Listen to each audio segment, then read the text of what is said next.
तेरे कवन कवन गुण कह कह गावां,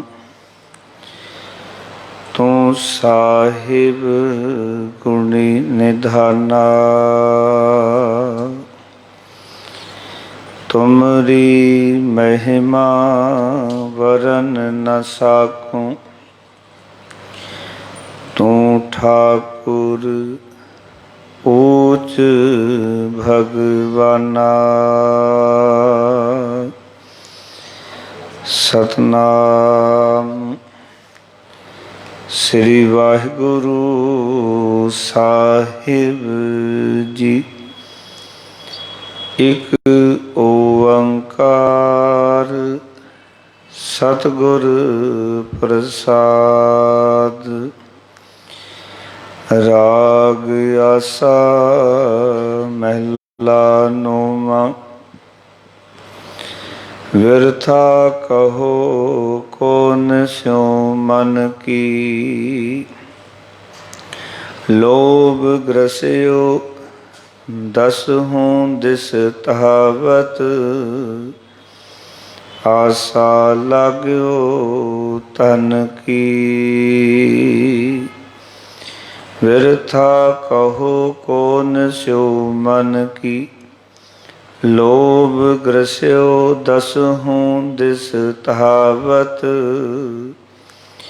आसा लाग्यो तन की रहाऊ।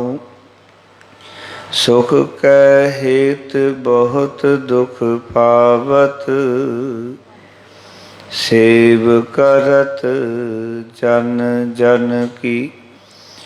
द्वारे द्वार स्वान ज्यों डोलत, नह सुध राम भजन की। मानस जन्म अकारथ खोवत, लाज न लोक हसन की। नानक हर जस क्यों नहीं गावत, कुमत विनाशै तन की। मानस जन्म अकारथ खोवत, लाज न लोक हसन की। नानक हर जस क्यों नहीं गावत, कुमत विनाशै तन की। वाहिगुरु जी का खालसा, वाहिगुरु जी की फतेह। जगत गुरु धन धन श्री गुरु ग्रंथ साहब महाराज जी दी पावन पवित्र पाक हजूरी दे विच जुड़ बैठे सतसंगी जनों, सतगुरां दी कृपा होई संध्या वेले गुरु दर ते गुरु महाराज जी दी पावन हजूरी दे विच जुड़ बैठन दा सुभाग समा प्राप्त होया है। सतगुर आखदे ने उन्हां नूं ही संगत मिलदी है जिन्हां दे बड़े भाग ने। उस नूं बाणी विच महाराज ने इस तरह लिखिया, बड़ भागी हर संगत पावें, भागहीन प्रम चोटा खावें। बिन भागां सत संग न लभै, बिन संगत मैल परीजै जी। ਵੱਡੇ ਭਾਗਾਂ ਦੇ ਨਾਲ ਇਹ ਸਤਸੰਗਤ ਪ੍ਰਾਪਤ ਹੁੰਦੀ ਹੈ। ਜਿਸ ਸਤਸੰਗਤ ਦੇ ਵਿੱਚ ਅਸੀਂ ਬੈਠੇ ਹੋਏ ਹਾਂ, ਜਿੱਥੇ ਅਸੀਂ ਆਪਣੇ ਮਨੁੱਖਾ ਜੀਵਨ ਨੂੰ ਸਵਾਰਨ ਵਾਸਤੇ ਗੁਰੂ ਹਜ਼ੂਰੀ ਵਿੱਚ ਆਏ ਹਾਂ, ਧੰਨ ਧੰਨ ਗੁਰੂ ਤੇਗ ਬਹਾਦਰ ਮਹਾਰਾਜ ਜੀ ਦੇ ਅੰਮ੍ਰਿਤ ਬੋਲ, ਉਹਨਾਂ ਦੀ ਉਚਾਰਨ ਕੀਤੀ ਪਾਵਨ ਬਾਣੀ ਦੀ ਲੜੀਵਾਰ ਵਿਚਾਰ ਆਰੰਭ ਕੀਤੀ ਹੈ। ਪਿਆਰ ਵਾਲਿਓ, ਅੱਜ 411 ਅੰਕ ਦੇ ਉੱਤੇ ਰਾਗ ਆਸਾ ਦੇ ਵਿੱਚ ਗੁਰੂ ਤੇਗ ਬਹਾਦਰ ਮਹਾਰਾਜ ਦਾ ਇਹ ਪਾਵਨ ਸ਼ਬਦ, ਇੱਕੋ ਹੀ ਸ਼ਬਦ ਹੈ ਰਾਗ ਆਸਾ ਦੇ ਵਿੱਚ ਸਤਿਗੁਰਾਂ ਦਾ, ਜਿਸ ਰਾਹੀਂ ਗੁਰੂ ਮਹਾਰਾਜ ਇਹ ਪਾਵਨ ਉਪਦੇਸ਼ ਬਖਸ਼ਿਸ਼ ਕਰ ਰਹੇ ਹਨ। ਆਓ ਇਹਨਾਂ ਪਾਵਨ ਵਚਨਾਂ ਦੀ ਵਿਚਾਰ ਤੋਂ ਪਹਿਲਾਂ मनोवृत्तियां एकाग्र करो, प्रेम सहित गुरु मंत्र दी साधन करो। आखो जी सतनाम श्री वाहे गुरु। फिर करो कृपा सतनाम श्री वाहे गुरु जी। गुरु तेग बहादुर महाराज ने मनुख दे नाल जो वरत रहा वरतारा है, ਜਾਂ ਮਨੁੱਖ ਦੀ ਜੋ ਦਸ਼ਾ ਹੈ, ਉਸ ਨੂੰ ਆਪਣੀ ਬਾਣੀ ਦੇ ਵਿੱਚ ਬਾਰ-ਬਾਰ ਦਰਸਾਇਆ ਹੈ ਕਿ ਮਨੁੱਖੀ ਮਨ ਕੀ ਕਰ ਰਿਹਾ ਹੈ, ਮਨੁੱਖ ਨਾਲ ਕੀ ਵਰਤਾਰਾ ਵਰਤ ਰਿਹਾ ਹੈ। ਸਤਿਗੁਰ ਨੇ ਬੜੇ ਸੁਖੈਨ ਸ਼ਬਦਾਂ ਦੇ ਵਿੱਚ, ਸੁਖੈਨ ਬੋਲੀ ਦੇ ਵਿੱਚ ਆਪਣੀ ਬਾਣੀ ਉਚਾਰਨ ਕੀਤੀ। ਕਿਉਂਕਿ ਸਤਿਗੁਰੂ ਜੀ ਨੇ ਜ਼ਿਆਦਾ ਸਮਾਂ ਪੂਰਬ ਵੱਲ ਪ੍ਰਚਾਰ ਕੀਤਾ, ਜਿਸ ਨੂੰ ਆਪਾਂ ਗੁਹਾਟੀ ਕਹਿੰਦੇ ਨੇ। ਆਸਾਮ ਦਾ ਇਲਾਕਾ ਹੈ, ਢਾਕੇ ਦਾ ਇਲਾਕਾ ਹੈ, ਬੰਗਾਲ ਦਾ ਇਲਾਕਾ ਹੈ, ਪਟਨਾ ਸਾਹਿਬ ਬਿਹਾਰ ਦਾ ਇਲਾਕਾ ਹੈ, ਯੂਪੀ ਹੈ। ਇਸ ਪਾਸੇ ਗੁਰੂ ਤੇਗ ਬਹਾਦਰ ਮਹਾਰਾਜ ਨੇ ਬਹੁਤ ਪ੍ਰਚਾਰ ਕੀਤਾ।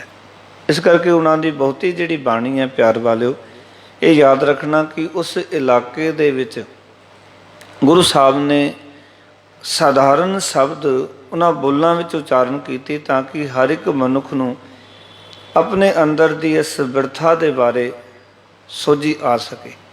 ਇੱਥੇ ਵੀ ਗੁਰੂ ਸਾਹਿਬ ਕਹਿੰਦੇ ਨੇ, ਆਰੰਭਤਾ ਕਰਦੇ ਨੇ, ਇੱਕ ਓੰਕਾਰ ਸਤਿਗੁਰ ਪ੍ਰਸਾਦ। ਇਹ ਮੰਗਲਾ ਚਰਨ ਹੈ। ਜਿੱਥੇ ਵੀ ਅਸੀਂ ਗੁਰੂ ਗ੍ਰੰਥ ਸਾਹਿਬ ਦੇ ਵਿੱਚ ਵੇਖਾਂਗੇ ਤੇ ਗੁਰੂ ਸਾਹਿਬ ਜੀ ਦੇ ਜਦੋਂ ਮਹਿਲੇ ਚੇਂਜ ਹੁੰਦੇ ਹਨ, ਇਸ ਤੋਂ ਪਹਿਲਾਂ ਮਹਿਲਾ ਪੰਜਵਾਂ, ਇੱਥੋਂ ਮਹਿਲਾ ਨੌਵੇਂ ਦੀ ਆਰੰਭਤਾ ਹੋ ਰਹੀ ਹੈ, ਤੇ ਸਤਿਗੁਰ ਨੇ ਪਹਿਲਾਂ ਮੰਗਲਾ ਚਰਨ ਉਚਾਰਨ ਕੀਤਾ, ਇੱਕ ਓੰਕਾਰ ਸਤਿਗੁਰ ਪ੍ਰਸਾਦ। ਅਕਾਲ ਪੁਰਖ ਇੱਕ ਹੈ। ਸਤਿਗੁਰੂ ਦੀ ਕਿਰਪਾ ਦੇ ਰਾਹੀਂ ਉਸ ਦੀ ਪ੍ਰਾਪਤੀ ਹੁੰਦੀ ਹੈ। ਔਰ ਰਾਗ ਆਸਾ, ਇਸ ਰਾਗ ਦਾ ਨਾਮ ਹੈ ਮਹਿਲਾ ਨੌਵਾਂ। ਗੁਰੂ ਨਾਨਕ ਪਾਤਸ਼ਾਹ ਦੀ ਗੱਦੀ ਦੇ ਨੌਵੇਂ ਵਾਰਿਸ, ਗੱਦੀ ਦੇ ਨੌਵੇਂ ਮਾਲਕ ਗੁਰੂ ਤੇਗ ਬਹਾਦਰ ਮਹਾਰਾਜ ਜੀ ਉਚਾਰਨ ਕੀਤੀ ਹੋਈ ਇਹ ਬਾਣੀ ਹੈ। ਸਤਿਗੁਰ ਆਖ ਰਹੇ ਨੇ, ਬਿਰਥਾ ਕਹੋ ਕੌਣ ਸਿਉ ਮਨ ਕੀ। ਗੁਰੂ ਮਹਾਰਾਜ ਆਖਣ ਲੱਗੇ ਕਿ ਹੇ ਭਾਈ, ਮੈਂ ਇਸ ਮਨੁੱਖੀ ਮਨ ਦੀ ਭੈੜੀ ਹਾਲਤ ਕਿਸ ਨੂੰ ਦੱਸਾਂ। ਬਿਰਥਾ ਪਾਓ ਪੀੜਾ, ਬਿਰਥਾ ਪਾਓ ਦੁੱਖ, ਬਿਰਥਾ ਪਾਓ ਭੈੜੀ ਪੀੜਾ। ਪਾਓ ਕਿ ਇਸ ਮਨੁੱਖੀ ਮਨ ਦੀ ਜੋ ਪੀੜਾ ਹੈ, ਦੁੱਖ ਹੈ, ਇਹਦੀ ਭੈੜੀ ਹਾਲਤ ਹੈ। ਕਹੋ, ਕਹੋ ਦਾ ਅਰਥ ਹੈ ਆਖਾਂ, ਮੈਂ ਦੱਸਾਂ। ਕੌਣ ਦਾ ਅਰਥ ਹੈ ਕਿਸ ਨੂੰ, ਮਨ ਕੀ ਦਾ ਅਰਥ ਹੈ ਮਨ ਦੀ। ਆਓ ਕਿ ਮੇਰੇ ਜੋ ਮਨ ਦੀ ਭੈੜੀ ਹਾਲਤ ਹੈ ਉਹ ਕਿਸ ਨੂੰ ਦੱਸਾਂ। ਕਿਉਂਕਿ ਹਰੇਕ ਮਨੁੱਖ ਦਾ ਇਹੀ ਹਾਲ ਹੈ।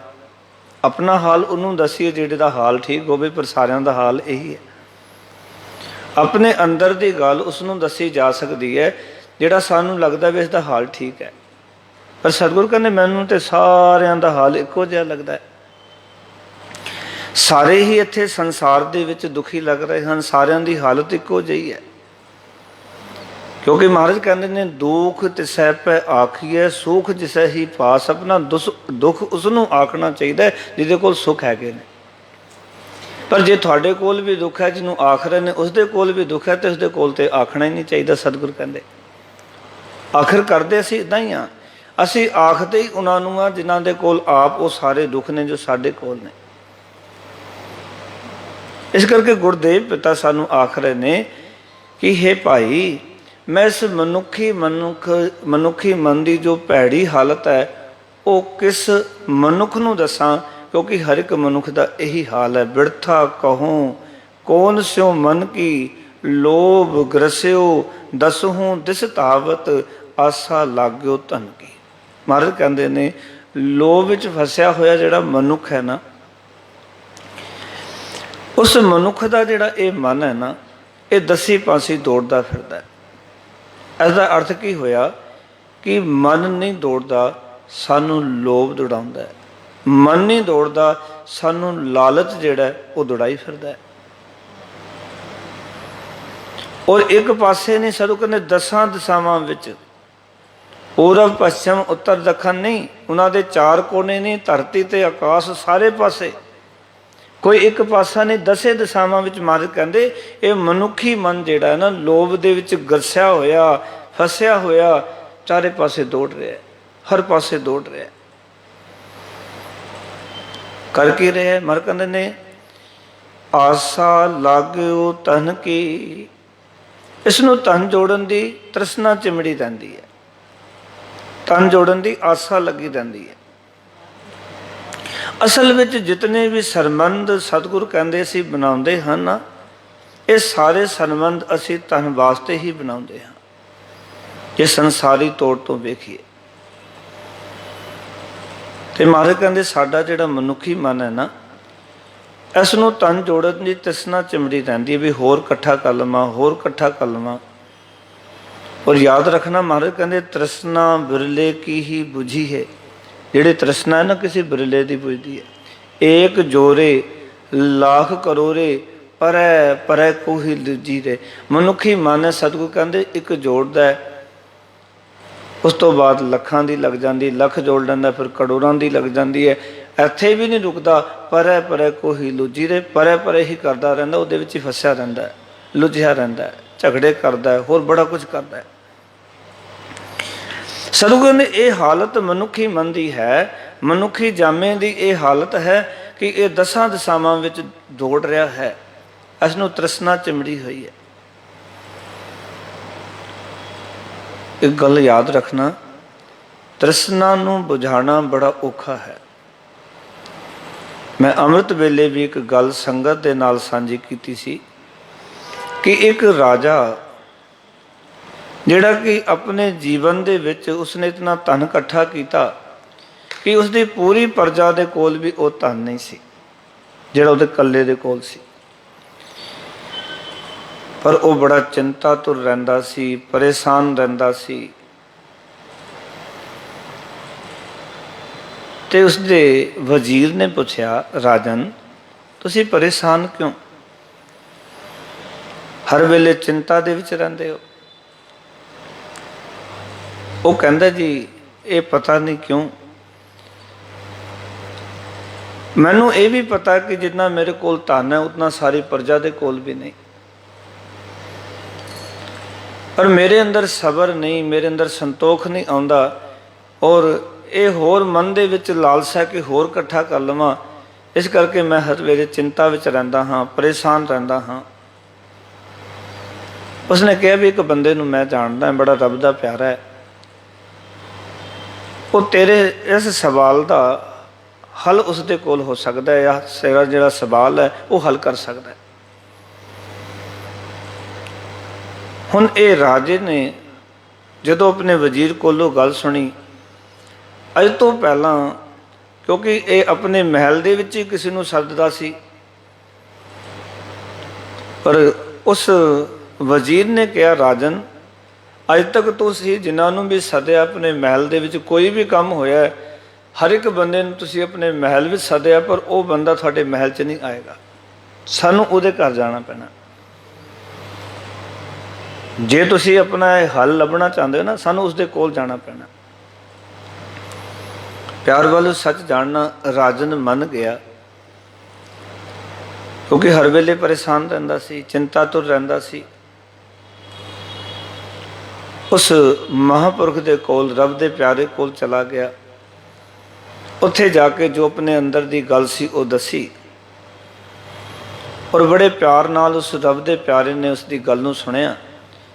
सुन के और विचार की भी इसका जिहड़ा सवाल है उसका हल करना चाहिए, क्योंकि उसने इस गल नूं समझिया कि इसका जिहड़ा सवाल है वो दिमाग का नहीं दिल का है। एक गल याद रखना, वो रब का प्यारा कहता सी जदों कोई दिमाग तो सवाल करे उसका कोई जवाब नहीं देना चाहिए, क्योंकि वो दिमाग की कुंतरबाजी होंदी है, वो किसी को नीवा विखाना चाहता है। जदों कोई दिमाग तो कोई सवाल कर रहा थोड़े नाल ते वो दिमागी कुंतरबाजी हो सकती है, पर जदों कोई दिल तो कर रहा होवे ते वो सारी मनुखता का सवाल होया करता है। जब इस तरह की गल हुई ना प्यारे हो, तो उस वेले उस महापुरख ने कहा, तेरे सवाल का हल हो जाएगा, पर मेरे नाल जंगल विच जाना पेगा। कहंदा कोई गल नहीं, जिथे लैके जाऊंगा मैं चलन वास्ते तैयार हाँ। वो लै गया, उत्थे खूह दे कोल पहुँच गए। खूह दे कोल जाके बाल्टी पई सी, रस्सा पिया सी, रस्सा बन लिया बाल्टी विच। उस राजन नूं एक गल आखी, जे तू अपने सवाल का जवाब चाहुंदा तां एक काम कर, ये बाल्टी खूह विच पा और बाहर कढ। हुण देखो तुसी, वो कित्थे राजा महाराजा जिहड़ा कि सारियां तो बड़ा अमीर, जितने प्रजा कोल धन नहीं, कल्ले कोल उतना धन, और फिर भी मन विच ये लग्या रहिंदा सी होर धन इकट्ठा कर लवां, होर इकट्ठा कर लवां।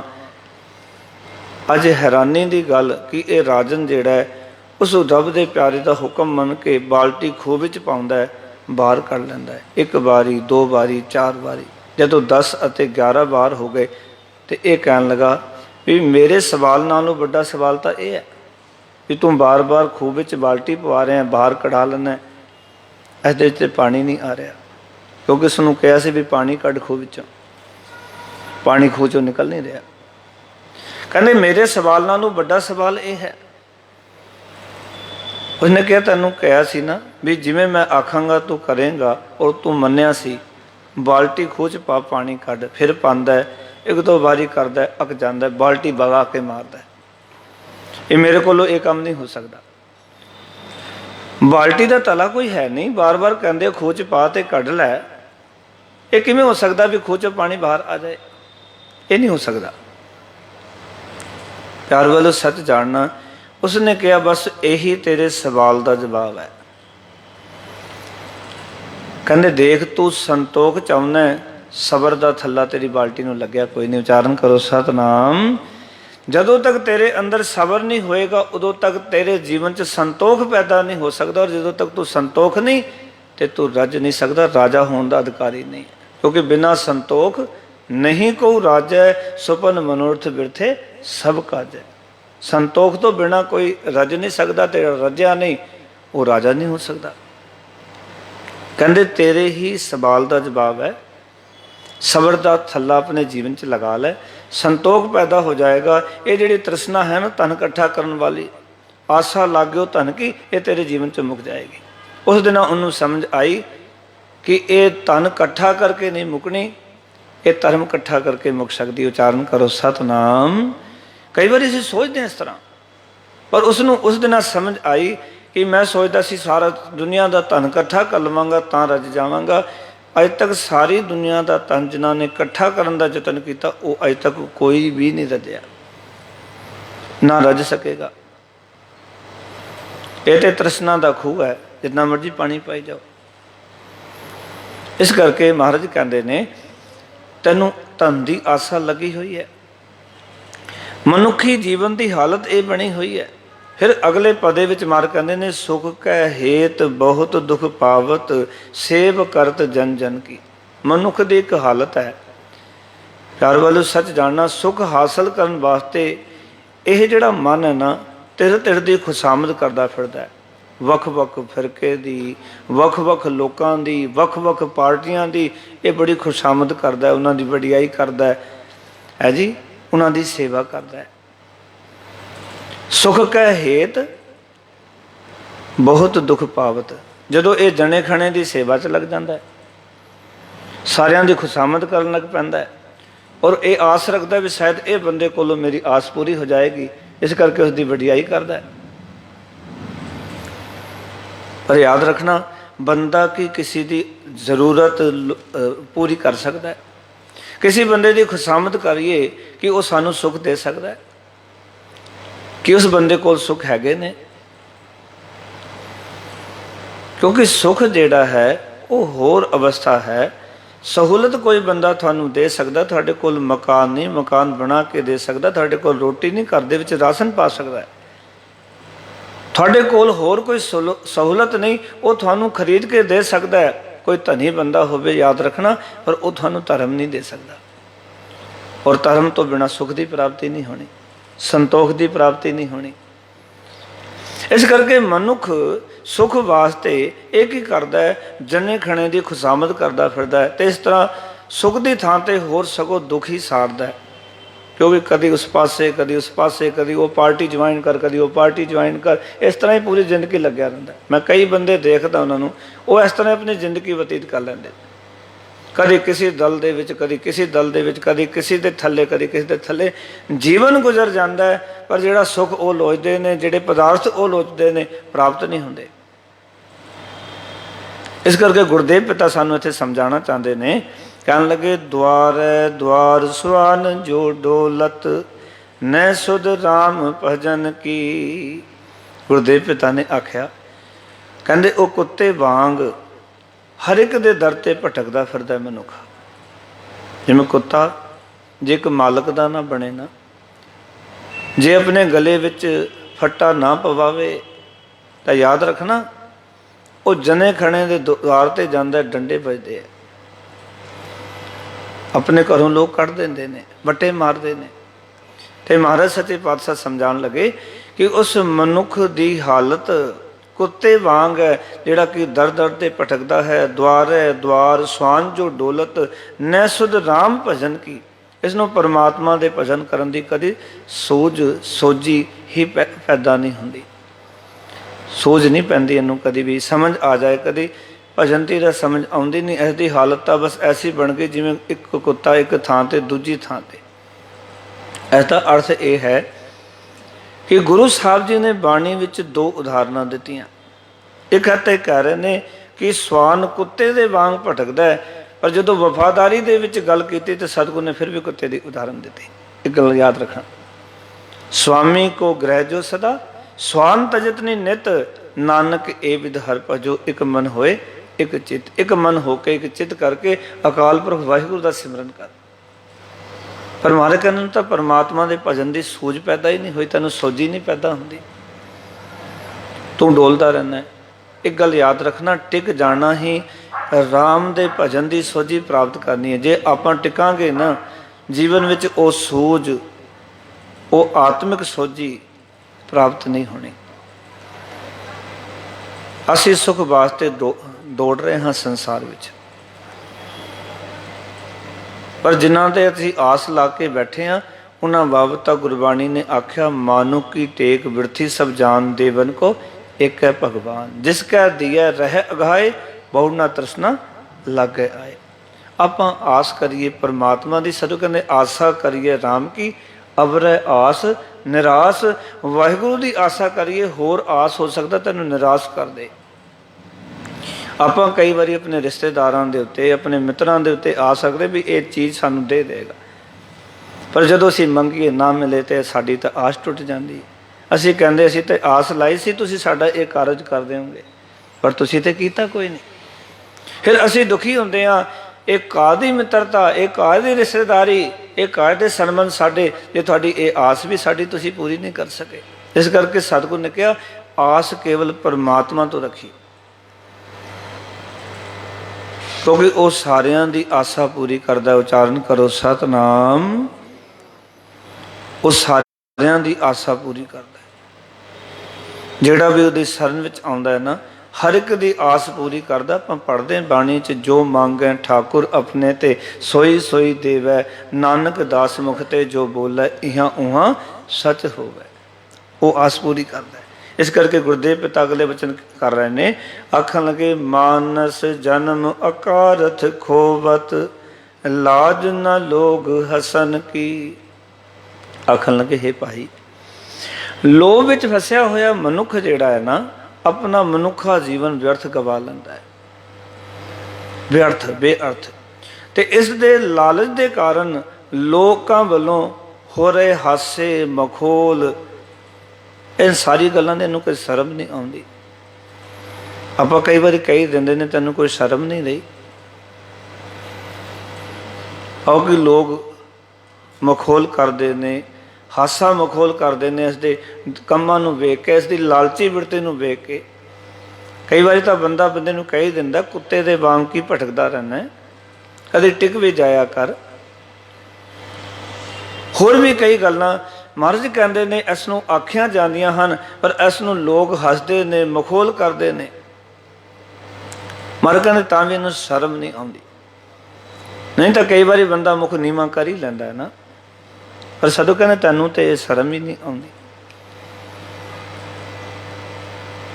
थोड़ा बहुत माहौल के अनुसार बंदा, कई बंदे बदलते नहीं, हैरान नहीं होंदा। मैं कई बार देखो ना, ਆਪਾਂ जो अंतिम क्रिया ते गए, उत्थे 16 साहब का पाठ हो रहा, तां फोन ते लगे ने, उत्थे जपजी साहब का पाठ हो रहा, उत्थे तां फोन ते कारोबार चल रहे, उच्ची उच्ची बोल के चल रहे हैं, लोग सारे वेखते हैं, फिर भी बंदे नूं शर्म नहीं आउंदी। मैं कई बार सोचता भी इस बंदे नूं बिल्कुल शर्म ही नहीं रही भी सारे इस वल वेख रहे हैं, सारे बंदियां दा ध्यान ये तोड़ रहा बंदा, पाठ चल रहा है और कित्थे आया शमशान घाट दे अंदर। ठीक है कोई कारोबारी होएगा पर पासे हो के भाई कारोबार कर ला, कि उत्थे विच खड़ा होया ही मूँह भी दिखाना लोगों को भी, देखो मैं शमशान घाट पहुँचा, मूँह भी दिखाना भी हाँ देखो मैं थोड़े अंतिम क्रिया ते पहुँचा सी, ते कर की रहा उसे वो काम कर रहा है जिहड़ा काम नहीं करना चाहिए। लोग फिर देख के हसते ने, देखो किदां दा बंदा, बड़ा लालची है। ऐं कहने ना उत्थे सारे खड़े भी बड़ा लालची बंदा, ये रुकता ही नहीं। सतगुरु कहते हैं सच है कि मानस जन्म अकारत खोवत, लाज ना लोक हसन की। पाओगे तेरे लालच के कारण लोगों वालों हो रहे हासे मखौल दी तैनूं कोई शर्म नहीं आउंदी। ये थोड़ा बहुत बंदा सोच ही लैंदा है कि मैं कित्थे खलोता, की कर रहा, पर मार कहने नूं तां शर्म ही नहीं रही बिल्कुल। फिर कह रहे ने नानक हर जस क्यों नहीं गावत, कुमत विनाशै तन की। हे नानक आख, हे जीव तू परमात्मा की सिर सलाह क्यों नहीं करता, वाहिगुरु के गुण क्यों नहीं गाँदा, वाहिगुरु जी की वडियाई क्यों नहीं करता। सतगुरु जी वाहिगुरु जी की वडियाई करिए, मान लो असीं नहीं कीती, नहीं करते, की प्राप्त होएगा? सिर सलाह करके मिलेगा की? ते मारे पता की कहते, तू जे सिर सलाह करे ना ते कुमत विनाशै तन की। कुमत का अर्थ है पैड़ी मत, विनाशा का अर्थ है विनस जाती है, तन का अर्थ है शरीर की। आओ कि परमात्मा की सिफत सलाह की बरकत के नाल प्यार वाले सच जानना, तेरी जिहड़ी एक खोटी मत है ना ये दूर हो जाती है। इस करके सिमरन करना है भी साडी खोटी मत दूर हो जाए। इस करके गुरु दर ते आउणा है, साडे जीवन च औगुण पासे हो जाण। इत्थे आउण दा यही लाभ है। जे इत्थे आके भी खोटी मत लै लई तो होर कोई थां नहीं जिथे असीं खोटी मत तो बच सकते हैं। तो कई तो इत्थे आके भी लैके चले जाते। इत्थे आपां चंगी मत लैण आए हाँ, इत्थे खोटी मत छड्डण वास्ते आए हाँ और गुरु नाल प्रण करन वास्ते आए हाँ। सच्चे पातशाह मैं खोट इत्थे छड़ चलिया, दुख इत्थे छड़ चलिया, मैं सुख लैण आया सी, सुख लैके जा रहे हैं। आपां रोज़ ही पढ़ते हाँ, दुख पर हर सुख कर लै जाए। दुख पर हर परे करके इत्थों सुख लैके जाने ने। खोटी मत दुख दिंदी है, चंगी मत सुख दिंदी है। खोटी मत इत्थे ही छड़ जानी है, चंगी मत गुरु कोलों लैके जानी है। गुरुद्वारे आउण दा, मंदिर जाण दा, धार्मिक स्थान ते जाण दा मकसद ही यह है कि मैं धार्मिक स्थान ते आया, अपनी कोई ना कोई खोट, कोई ना कोई बुराई छड्ड के चंगी मत लैके जानी। क्योंकि बाबा फरीद जी कहते फरीदा जिन्नी कमी नाहि गुण ते कमड़े विसार। जिन्हां कमां दे विच तैनूं कोई लाभ नहीं मिले, वो कम छड्ड दे, विसार दे। असीं कई साल वही काम करते रहते हाँ जिन्हां तो सानूं कोई लाभ प्राप्त नहीं होया, कोई खट्टिया नहीं असीं कुछ भी, पर असीं अपनी भैड़ी मत छड्डण वास्ते तैयार नहीं हाँ। चंगी मत गुरु के दर ते लैनी है। ताई सतगुरु कहते ने मन की मत त्यागो हरजन। अपने मन की जो भैड़ी मत इन्हूं त्याग दे, हरि का जन अखवाउंदा है तू। असीं सारे कहने असीं सिख हाँ, गुरु के प्यारे हाँ, गुरु के सेवक हाँ। तो महाराज कहते जे तू सेवक है भाई, जे गुरु का सिख है तो एक काम कर, मन की मत त्यागो हरजन। नाल एक गल आखी, कहते यह बात कठिनी। सब कहते भाई ये काम है औखा, थोड़ा कठिन है, छड़ी जा सकती, ऐसी गल नहीं छड़ी नहीं जा सकती, पर औखा काम है। ये पेपर थोड़े औखे ने, ये पढ़ाई थोड़ी औखी है। ऐसी गल नहीं तू पास हो सकता है, पर तैनूं अपने जीवन दे विच ਇਹ ਖੋਟ ਨੂੰ ਕੱਢਣਾ ਇਹ ਕੰਮ ਕਠਿਨ ਹੈ, ਪਰ ਹੋ ਜਾਏਗਾ। ਮਰ ਕਿਵੇਂ ਹੋਏਗਾ? ਮਰ ਕਹਿੰਦੇ ਅਨ ਦਿਨ ਹਰ ਹਰ ਨਾਮ ਧਿਆਵੋ, ਗੁਰ ਸਤ ਗੁਰ ਕੀ ਮਤ ਲੈਣੀ। ਇਹ ਗੱਲ ਯਾਦ ਰੱਖਣਾ। ਮਰ ਕਹਿੰਦੇ ਅਨ ਦਿਨ ਰਾਤ ਪਰਮਾਤਮਾ ਦੀ ਸਿਫਤ ਸਲਾਹ ਕਰੋ। ਉਸਦੀ ਬਦਕਰ ਦੇ ਨਾਲ ਕੀ ਹੋਏਗਾ? ਗੁਰ ਸਤਗੁਰ ਦੀ ਮਤ ਲੈਣ ਨਾਲ ਕੀ ਹੋਏਗਾ ਕਿ ਗੁਰੂ ਸਤਗੁਰ ਦੀ ਮਤ ਆਂਦੀ ਚਲੀ ਜਾਏਗੀ, ਸਾਡੇ ਜੀਵਨ ਚੋਂ ਖੋਟ ਮੁਕਦਾ ਚਲਾ ਜਾਏਗਾ। ਕੁਛ ਨਹੀਂ ਕਰਨਾ ਸੀ। ਔਰ ਤੁਸੀਂ ਚਾਹੋ ਕਿ ਮੈਂ ਖੋਟ ਛੱਡ ਦਾਂਗਾ, ਚੰਗੀ ਮਤ ਲੈਣੀ ਨਹੀਂ, ਖੋਟ ਕਦੀ ਕੋਈ ਅਜ ਤੱਕ ਨਹੀਂ ਛੱਡ ਸਕਿਆ। ਜੇ ਆਪਣੇ ਅੰਦਰ ਦੀ ਖੋਟ ਛੱਡਣੀ ਹੈ, ਆਪਣੇ ਅੰਦਰ ਦੀ ਬੁਰਾਈ ਪਾਸੇ ਕਰਨੀ ਹੈ, ਪਿਆਰ ਵੱਲ ਸੱਚ ਜਾਣਨਾ, ਇੱਕੋ ਹੀ ਤਰੀਕਾ ਹੈ। ਚੰਗੀ ਗੱਲਾਂ ਹਿਰਦੇ ਦੇ ਵਿੱਚ ਆਪਣੇ ਜੀਵਨ ਵਿੱਚ ਵਧਾਈ ਜਾਓ। ਜਿਵੇਂ ਚੰਗੇ ਗੁਣ ਵਧਦੇ ਜਾਣਗੇ, ਜੋ ਸਾਡੇ ਅੰਦਰ ਔਗੁਣ ਨੇ ਉਹ ਕਦੋਂ ਸਾਡੇ ਜੀਵਨ 'ਚੋਂ ਪਾਸੇ ਹੋ ਜਾਣਗੇ ਸਾਨੂੰ ਪਤਾ ਵੀ ਨਹੀਂ ਚੱਲਣਾ। ਅਸੀਂ ਇੱਕ ਚੰਗੇ ਇਨਸਾਨ ਬਣ ਜਾਵਾਂਗੇ। ਆਪਾਂ ਚੰਗਿਆਈ ਇਕੱਠੀ ਕਰੀਏ, ਜੀਵਨ ਵਿੱਚੋਂ ਸੁਭ ਗੁਣ ਇਕੱਠੇ ਕਰੀਏ। ਗੁਰਮਤਿ ਨੇ ਇਹੀ ਸਾਨੂੰ ਰਸਤਾ ਦੱਸਿਆ ਕਿ ਤੂੰ ਚੰਗਿਆਈ ਇਕੱਠੀ ਕਰ, ਚੰਗੇ ਗੁਣ ਇਕੱਠੇ ਕਰ। ਕਿਉਂਕਿ ਫਰੀਦਾ ਜੇ ਤੂੰ ਅਕਲ ਲਤੀਫ, ਕਾਲੇ ਲਿਖਣਾ ਲੇਖ, ਆਪਣੇ ਗਰੀਬਾਨ ਮੈਂ ਸਿਰ ਨੀਵਾਂ ਕਰ ਦੇਖ। ਆਪਣੇ ਆਪ ਦੇ ਵਿੱਚ ਵੇਖ ਮੈਂ ਕੀ ਹਾਂ, ਮੈਂ ਕਰ ਕੀ ਰਿਹਾ। ਅਸੀਂ ਦੂਜੇ ਵੱਲ ਦੇਖੀ ਜਾਂਦੇ ਹਾਂ, ਆਪਣੇ ਵੱਲ ਵੇਖਣਾ। ਹਰ ਇੱਕ ਬੰਦੇ ਨੇ ਆਪਣੇ ਵੱਲ ਵੇਖਣਾ, ਮੈਂ ਕੀ ਹਾਂ। ਜੇ ਤੂੰ ਕਹਿੰਦਾ ਮੈਂ ਸਿਆਣਾ, ਮੈਂ ਸਮਝਦਾਰ ਹਾਂ, ਜੇ ਤੂੰ ਅਕਲ ਲਤੀਫ ਤਾਂ ਕਾਲੇ ਲਿਖਣਾ ਲੇਖ, ਆਪਣੇ ਗਰੀਬਾਨ ਮੈਂ ਸਿਰ ਨੀਵਾਂ ਕਰ ਦੇਖ। ਆਪਣੇ ਗਰੀਬਾਨ ਦੇ ਅੰਦਰ, ਆਪਣੇ ਹਿਰਦੇ ਵਿੱਚ, ਆਪਣੇ ਅੰਦਰ ਝਾਤ ਮਾਰ ਕੇ ਵੇਖ। ਕਿਉਂਕਿ ਆਪਣੇ ਅੰਦਰ ਜਦੋਂ ਵੀ ਵੇਖਣਾ ਪਏਗਾ ਤਾਂ ਸਿਰ ਤਾਂ ਨੀਵਾਂ ਕਰਨਾ ਪੈਣਾ।